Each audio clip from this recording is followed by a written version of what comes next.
Shalom Bapak Ibu, saudara-saudari yang kasih Tuhan kita Yesus Kristus.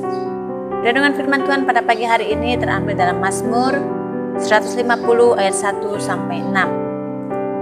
Dalam ayat yang ke-6 tertulis demikian: Biarlah segala yang bernafas memuji Tuhan, haleluya.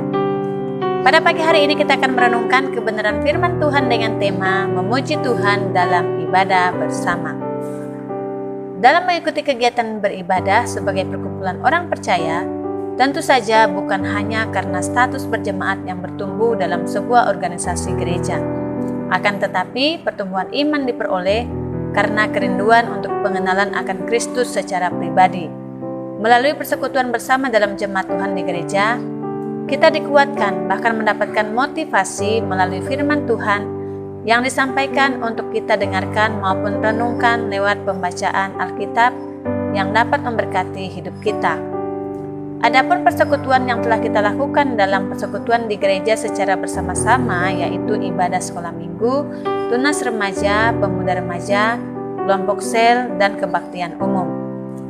Kegiatan ibadah tersebut sangat penting untuk kita lakukan karena dengan demikian kita memiliki kesatuan hati untuk bertumbuh bersama dalam iman, mengenal Yesus Kristus melalui firman Tuhan yang kita dengar. Mazmur 150 ayat 1-6 mengingatkan kita untuk selalu memuji Tuhan dan menjadi salah satu kewajiban umat percaya betapa pentingnya memuji Tuhan. Menurut pemazmur, adapun alasan manusia memuji Tuhan adalah karena kekudusan, keperkasaan, dan kebesarannya yang hebat. Dalam ayat 1 dan 2, bahkan dalam ayat yang ke-6 menyatakan, biarlah segala yang bernafas memuji Tuhan. Kata segala yang bernafas itu artinya orang yang masih hidup, yang punya kesempatan memuji Tuhan. Itu artinya ibadah bersama dalam gereja ketika hidup berjemaat, karena Tuhan menghendaki semua manusia yang hidup memiliki kesempatan untuk memuji Tuhan dalam kehidupannya hari lepas hari. Karena Dialah Allah yang menciptakan kita hingga kita ada di bumi ini. Ada dua alasan yang mendorong kita sebagai orang percaya untuk selalu memuji Tuhan.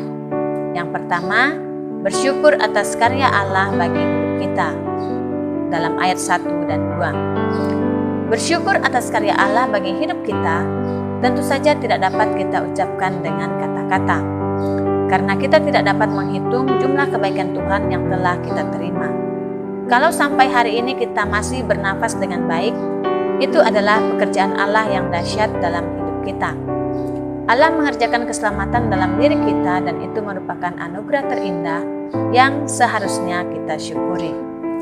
Mazmur 40 ayat 6 menyatakan, banyaklah yang telah kau lakukan ya Tuhan Allahku, perbuatanmu yang ajaib dan maksudmu untuk kami. Tidak ada yang dapat disejajarkan dengan engkau. Aku mau memberitakan dan mengatakannya, tetapi terlalu besar jumlahnya untuk dihitung. Inilah alasan yang menjadikan kita untuk mensyukuri karya Allah dalam hidup kita. Biarlah kita juga selalu memiliki hati yang rindu bersekutu dengan Tuhan. Sebagaimana yang dikatakan dalam Mazmur 34 ayat 2, Aku hendak memuji Tuhan pada segala waktu, puji-pujian kepadanya tetap di dalam mulutku. Yang kedua, mengungkapkan ekspresi sukacita dalam memuji Tuhan. Dalam ayat 3 sampai yang ke-6. Kitab Mazmur menggunakan alat musik untuk memuji Tuhan. Demikian juga halnya dengan kita. Dalam ibadah bersama, tentu saja alat musik kita gunakan untuk memuji dan menyembah Tuhan. Bahkan melalui setiap pujian dan penyembahan yang kita nyanyikan, kita menunjukkan ekspresi ketika kita masuk dalam hadirat-Nya. Ekspresi sukacita sangatlah penting dalam menyampaikan puji-pujian kepada Allah, karena hal tersebut menggambarkan suasana hati kita. Efesus pasal 5 ayat 19 mengatakan, dan berkata-katalah seorang kepada yang lain dalam mazmur, kidung puji-pujian dan nyanyian rohani. Bernyanyi dan bersoraklah bagi Tuhan dengan segenap hati.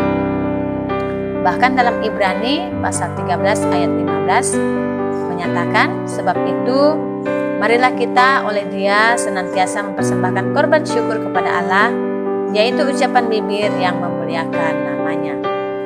Saudara yang terkasih dalam Tuhan, melalui kitab Mazmur hari ini kita diingatkan bahwa setiap nafas kehidupan yang kita miliki saat ini, kita harus pergunakan untuk memuji dan menyembah Tuhan.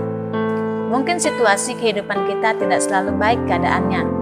Kita sedang mengalami berbagai macam terpaan badai kehidupan yang datang silih berganti. Bahkan kita hampir menyerah untuk menghadapinya.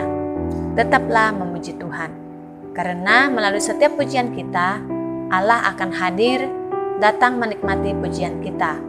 Kehadiran Allah pasti disertai hadirat kudusnya yang membebaskan, memulihkan, menyembuhkan, menolong, bahkan memberkati kehidupan kita yang berharap dengan setia kepadanya. Demikian renungan firman Tuhan, selamat beraktivitas, Tuhan Yesus memberkati.